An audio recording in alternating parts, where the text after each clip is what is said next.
നമസ്കാരം, മലയാളത്തിലേക്ക് സ്വാഗതം. മാസം പകുതിയാകുമ്പോഴേക്കും നിങ്ങളുടെ ബാങ്ക് ബാലൻസ് തീരാറുണ്ടോ? കൃത്യമായി ശമ്പളം കിട്ടുന്നുണ്ട്, പക്ഷെ ആ പണമൊക്കെ എങ്ങോട്ടാണ് പോകുന്നതെന്ന് ഒരു പിടിയുമില്ല. നമ്മൾ പലപ്പോഴും വിചാരിക്കുന്നത് ആകപ്പാടെ 2000-ന്റെ 3 നോട്ടാണ് കിട്ടുന്നത്, പിന്നെ മന്തിന്റെ ആകുമ്പോഴേക്കും എന്ത് കയ്യിൽ നിൽക്കാനാണ് എന്നാണ്. പക്ഷെ നിങ്ങളുടെ പ്രശ്നം വരുമാനം കുറവായതല്ല, മറിച്ച് നിങ്ങളുടെ ക്യാഷ് ഫ്ലോ മാനേജ്മെന്റ് ചെയ്യാൻ അറിയാത്തതാകാം. എത്ര രൂപ സമ്പാദിക്കുന്നു എന്നതിനേക്കാൾ പ്രധാനമാണ് ആ പണം എങ്ങനെ നിങ്ങളുടെ കയ്യിലൂടെ ഒഴുകുന്നു എന്നത്. കടബാധ്യതകളില്ലാതെ സമാധാനമായി ജീവിക്കാൻ സഹായിക്കുന്ന സിമ്പിളായ സാമ്പത്തിക രഹസ്യം എന്താണെന്ന് മനസ്സിലാക്കേണ്ടതുണ്ട്. ഞാനടക്കം പറയാറുള്ള ഒരു കാര്യമാണ് സാമ്പത്തിക ഉപദേഷ്ടാവിന്റെ സഹായം തേടണമെന്ന്. എന്നാൽ സാമ്പത്തിക ഉപദേഷ്ടാവ് എങ്ങനെയാണ് ഇത് ചെയ്യുന്നതെന്ന് മനസ്സിലാക്കാൻ സാധിച്ചാൽ നമുക്കും സ്വയം തന്നെ ഒരു ഫൈനാൻഷ്യൽ എക്സ്പെർട്ട് ആയിക്കൂടെ? സമ്പന്നരായ ആളുകൾ അവരുടെ സാമ്പത്തിക സുരക്ഷയ്ക്കായി ഉപയോഗിക്കുന്ന 4 ഇമ്പോർട്ടന്റ് ഫാക്ടേഴ്സിനെ കുറിച്ചാണ് ഇന്ന് നമ്മൾ സംസാരിക്കുന്നത്. ഒപ്പം എങ്ങനെ ഫൈനാൻഷ്യൽ പൊസിഷൻ സ്വന്തമായി വിലയിരുത്താം എന്നതിന്റെ ചില ടിപ്സും കൂടെ പറയുന്നുണ്ട്. ഈ കാര്യങ്ങൾ കൃത്യമായി അറിഞ്ഞാൽ നിങ്ങളുടെ ഫൈനാൻഷ്യൽ ലൈഫ് പ്ലാൻ ചെയ്യാൻ മറ്റൊരാളുടെ സഹായം നിങ്ങൾക്ക് തേടേണ്ടി വരില്ല. അതെങ്ങനെയാണെന്ന് നോക്കാം. സ്കോപ്പ് ഓഫ് ഫൈനാൻഷ്യൽ പ്ലാനിങ്ങിന്റെ 4 ഫാക്ടേഴ്സ് ഇതിനോടകം തന്നെ നമ്മൾ ഡിസ്കസ് ചെയ്തിരുന്നു. ഇനി ശ്രദ്ധിക്കേണ്ടത് നിക്ഷേപ ആസൂത്രണവും അസറ്റ് അലോക്കേഷനുമാണ്. നമ്മുടെ ഓരോരുത്തരുടെയും ജീവിതത്തിൽ ഹ്രസ്വകാലത്തേക്കും ദീർഘകാലത്തേക്കും ഒട്ടേറെ സാമ്പത്തിക ലക്ഷ്യങ്ങൾ ഉണ്ടാകും. ഒരു വാഹനം വാങ്ങുന്നതോ വിനോദയാത്ര പോകുന്നതോ പോലുള്ള ചെറിയ കാര്യങ്ങൾ മുതൽ മക്കളുടെ വിദ്യാഭ്യാസം, വിവാഹം തുടങ്ങിയ വലിയ ആവശ്യങ്ങൾ വരെ ഇതിൽ ഉൾപ്പെടുന്നു. ഈ ലക്ഷ്യങ്ങൾ നേടുന്നതിനായി നമ്മുടെ കയ്യിലുള്ള തുക വെറും ഏതെങ്കിലും ഒരു ബാങ്ക് അക്കൗണ്ടിൽ ഇടുന്നതിന് പകരം ഓഹരികൾ, സ്വർണം, സ്ഥിര നിക്ഷേപങ്ങൾ എന്നിങ്ങനെ വിവിധ ആസ്തികളിലേക്ക് ബുദ്ധിപരമായി വിഭജിച്ച് നിക്ഷേപിക്കുന്നതിനെയാണ് അസറ്റ് അലോക്കേഷൻ എന്ന് വിളിക്കുന്നത്. ഓരോ വ്യക്തിയുടെയും റിസ്ക് എടുക്കാനുള്ള കഴിവും അവൻ പ്രതീക്ഷിക്കുന്ന ലാഭവും കണക്കിലെടുത്ത് വേണം ഈ പോർട്ട്ഫോളിയോ തയ്യാറാക്കാൻ. ഫൈനാൻഷ്യൽ പ്ലാനിങ്ങിലെ അടുത്തൊരു പ്രധാന ഘടകം ടാക്സ് പ്ലാനിംഗ് ആണ്. നമ്മൾ എത്ര കഷ്ടപ്പെട്ട് സമ്പാദിച്ചാലും അതിൽ നിന്ന് വലിയൊരു ഭാഗം നികുതിയായി പോകാതിരിക്കാൻ കൃത്യമായ പ്ലാനിംഗ് ആവശ്യമാണ്. നിക്ഷേപങ്ങളിൽ നിന്ന് ലഭിക്കുന്ന ലാഭത്തെക്കാൾ ഉപരിയായി നികുതി കഴിഞ്ഞ് കയ്യിൽ കിട്ടുന്ന യഥാർത്ഥ ലാഭം, അതായത് പോസ്റ്റ് ടാക്സ് റിട്ടേൺ എത്രയാണെന്ന് നോക്കി വേണം നമ്മുടെ ഓരോ നിക്ഷേപ പദ്ധതിയും തിരഞ്ഞെടുക്കാൻ. നിക്ഷേപങ്ങളുടെ കാലാവധി, ഡിവിഡൻഡുകൾ, മൂലധനത്തിലുള്ള നികുതി അഥവാ ക്യാപിറ്റൽ ഗെയിൻ ടാക്സ് എന്നിവയെക്കുറിച്ചെല്ലാം വ്യക്തമായ അറിവുണ്ടെങ്കിൽ മാത്രമേ നമ്മുടെ സമ്പാദ്യം മാക്സിമം വലിപ്പത്തിൽ എത്തിക്കാൻ സാധിക്കൂ.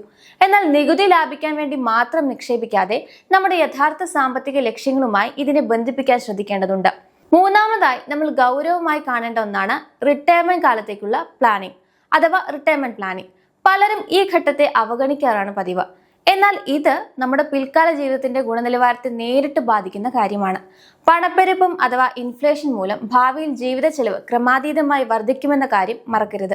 അതുകൊണ്ട് തന്നെ കൂട്ടുപലിശയുടെ അഥവാ കോമ്പൗണ്ടിങ്ങിന്റെ ഗുണങ്ങൾ ലഭിക്കത്തക്ക രീതിയിൽ ചെറുപ്പത്തിൽ തന്നെ നിക്ഷേപം ആരംഭിക്കുന്നത് വലിയൊരു ഗുണം ചെയ്യും. റിട്ടയർമെന്റ് കാലം അടുക്കുമ്പോൾ റിസ്ക് കൂടുതലുള്ള ഓഹരി നിക്ഷേപങ്ങളിൽ നിന്ന് പണം സുരക്ഷിതമായ മേഖലകളിലേക്ക് മാറ്റുന്ന റീബാലൻസിംഗ് രീതിയും ഇവിടെ അത്യന്താപേക്ഷിതമാണ്. അവസാനമായി വരുന്നത് എസ്റ്റേറ്റ് പ്ലാനിംഗ് ആണ്. നമ്മൾ ജീവിതകാലം മുഴുവൻ കഷ്ടപ്പെട്ടുണ്ടാക്കിയ നമ്മുടെ സമ്പത്ത് നമ്മുടെ കാലശേഷം ആർക്ക് ലഭിക്കണം, അത് എങ്ങനെ സുഗമമായി കൈമാറണമെന്ന് മുൻകൂട്ടി തീരുമാനിക്കുന്ന പ്രക്രിയയാണിത്. നിയമപരമായ നൂലാമാലകളും തർക്കങ്ങളും ഒഴിവാക്കാൻ വിൽപത്രം തയ്യാറാക്കുന്നതും അല്ലെങ്കിൽ സമ്മാനങ്ങളായി സ്വത്ത് കൈമാറുന്നതും ഇതിന്റെ ഭാഗമാണ്.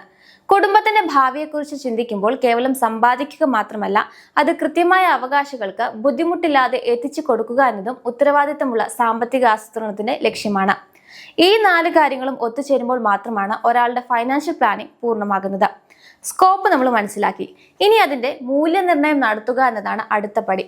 നമ്മുടെ സാമ്പത്തിക ജീവിതത്തിന്റെ അടിത്തറ എന്ന് പറയുന്നത് വരുമാനവും ചെലവും തമ്മിലുള്ള കൃത്യമായ പൊരുത്തമാണ്.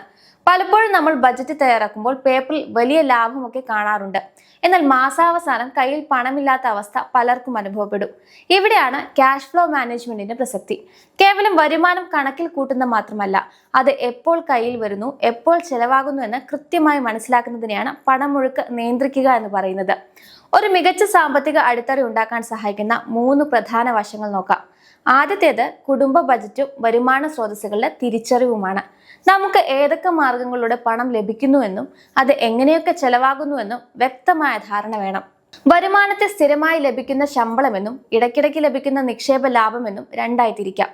അതുപോലെ തന്നെ നമ്മുടെ ചെലവുകളെ 3ആയി തിരിക്കണം. മാറ്റിവെക്കാൻ പറ്റാത്ത നിർബന്ധിത ചെലവുകൾ, നിത്യജീവിതത്തിന് വേണ്ട അത്യാവശ്യ ചെലവുകൾ, പിന്നെ ആഗ്രഹങ്ങൾക്കായി മാറ്റിവെക്കുന്ന ഐച്ഛിക ചെലവുകൾ. ഈ വേർതിരിവുണ്ടെങ്കിൽ മാത്രമേ സാമ്പത്തിക പ്രതിസന്ധി വരുമ്പോൾ എവിടെ നിയന്ത്രണം കൊണ്ടുവരണമെന്ന് നമുക്ക് മനസ്സിലാകൂ. രണ്ടാമത്തെ വശം യഥാർത്ഥ പണലഭ്യതയും, അതായത് ആക്ച്വൽ ലിക്വിഡിറ്റിയും ക്യാഷ് മാനേജ്മെന്റുമാണ്. പലപ്പോഴും നമ്മുടെ ശമ്പളത്തിന്റെ റീഇംബേഴ്സ്മെന്റ് പോലെയുള്ള തുകകൾ അടങ്ങിയിട്ടുണ്ടാകാം. കൃത്യസമയത്ത് അത് ക്ലെയിം ചെയ്തില്ലെങ്കിൽ കയ്യിൽ വരുന്ന പണം കുറയുകയും നമ്മുടെ ബജറ്റ് താളം തെറ്റുകയും ചെയ്യും.